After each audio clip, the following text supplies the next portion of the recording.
우리 모두 동방박사 세 사람의 이야기는 잘 알고 있죠?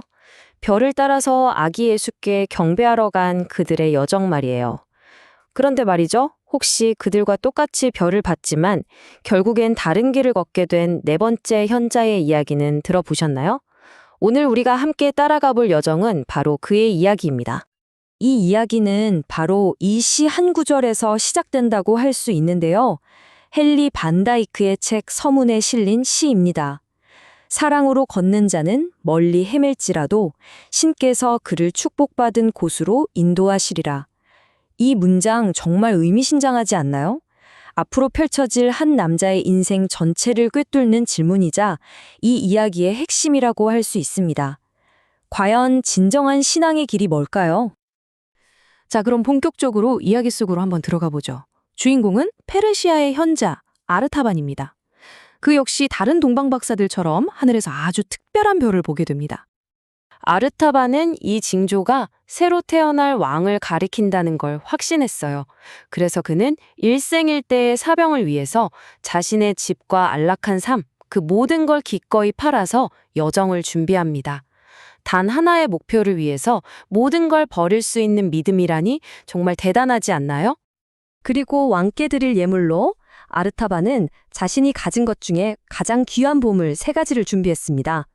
밤하늘의 조각 같은 사파이어, 여명의 빛보다도 붉은 루비, 그리고 순결한 눈처럼 하얀 진주. 이 세 보석이 그냥 선물이 아니에요. 앞으로 보시겠지만 그의 여정에서 그의 운명을 결정짓는 아주 중요한 열쇠가 되거든요. 하지만 아르타반의 여정은요, 시작부터 커다란 시험에 부딪힙니다. 그는 아주 어려운 선택의 기로에 놓이게 되죠. 다른 현자들하고 만나기로 한 약속 장소로 막 서둘러 가던 길이었는데 그의 발걸음을 멈추게 한 건 바로 이 예상치 못한 만남이었습니다. 자, 바로 이 지점입니다. 아르타반의 첫 번째 딜레마죠. 그의 목표, 그러니까 왕을 찾는다는 그 신성한 사명과 눈앞에 한 생명을 구해야 한다는 인간적인 연민 사이에서의 갈등. 여러분이라면 어떤 선택을 하시겠습니까? 아르타반은 결국 연민을 택합니다. 그는 정성껏 남제를 돌봐서 생명을 구했지만 그 대가는 정말 혹독했죠. 약속 장소에 도착했을 때 그를 기다리고 있었던 건 동료들이 남긴 쪽지뿐이었습니다. 그리고 바로 여기서 아르타반의 첫 번째 희생이 시작됩니다. 사막을 건널 낙타와 식량을 구하기 위해서 그는 왕께 드리려 했던 첫 번째 선물, 바로 그 사파이어를 팔아야만 했어요. 정해진 예물을 바치는 길에서 벗어나서 살아있는 필요에 응답하는 길로 들어서는 첫걸음이었던 셈이죠. 자, 그렇게 혼자서 힘겹게 여정을 이어간 아르타반은 마침내 베들레헴에 도착합니다. 하지만 그곳에서 그는 두 번째 시련과 마주하게 되죠. 그가 오랜 여정 끝에 마주한 베들레헴은요, 아기 왕의 탄생을 축하하는 그런 평화로운 마을이 전혀 아니었던 거죠. 그곳은 헤롯 왕의 군인들이 무고한 아이들을 해치는 비명으로 가득 찬 아수라장이었습니다.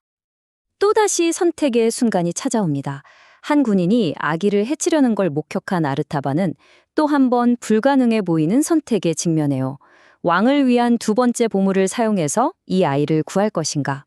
이번에도 아르타반은 망설이지 않습니다. 그는 루비를 군인대장에게 뇌물로 바치죠.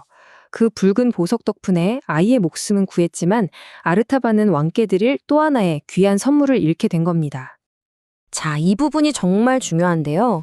아이 어머니의 이 축복이 뭘 의미할까요?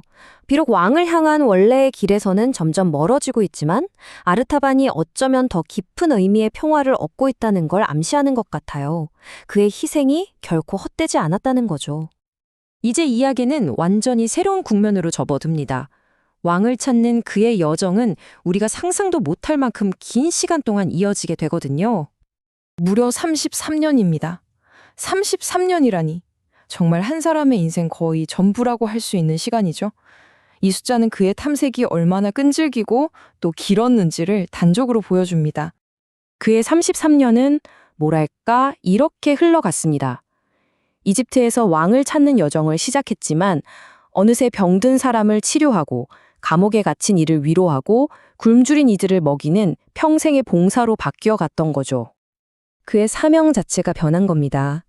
왕을 찾는 순례가 고통받는 이웃을 섬기는 삶이 된 거죠. 하지만 그는 여전히 마지막 선물인 진주 하나만큼은 소중하게 간직하고 있었습니다. 왕을 향한 마지막 희망이었으니까요. 이제 늙고 지쳐버린 아르타반. 그가 마지막으로 예루살렘에 도착하면서 이야기는 정점을 향해 달려갑니다.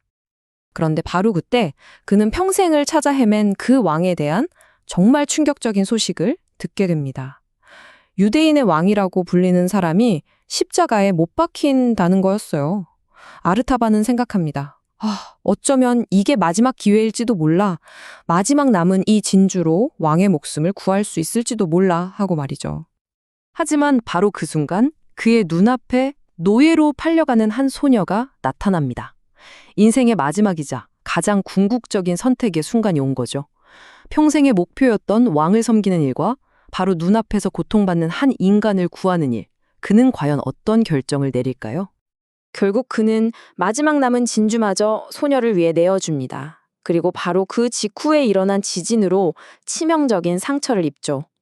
죽어가면서 내뱉는 그의 마지막 말에는 자신의 인생이 결국 왕을 만나지 못한 실패한 여정이었다는 깊은 절망감이 담겨 있습니다.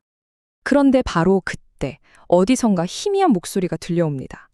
이 목소리가 바로 아르타반의 평생에 걸친 여정이 사실은 어떤 의미였는지를 밝혀주는, 이 이야기 전체를 뒤집는 가장 강력한 한마디가 되죠. 네, 그렇습니다. 그의 여정은 실패가 아니었던 겁니다.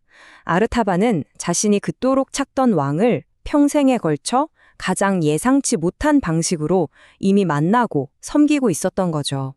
어쩌면 진정한 섬김이란 어떤 정해진 목표를 향해 똑바로 가는 것이 아니라 길 위에서 만나는 사랑의 부름에 기꺼이 응답하는 것일지도 모르겠습니다.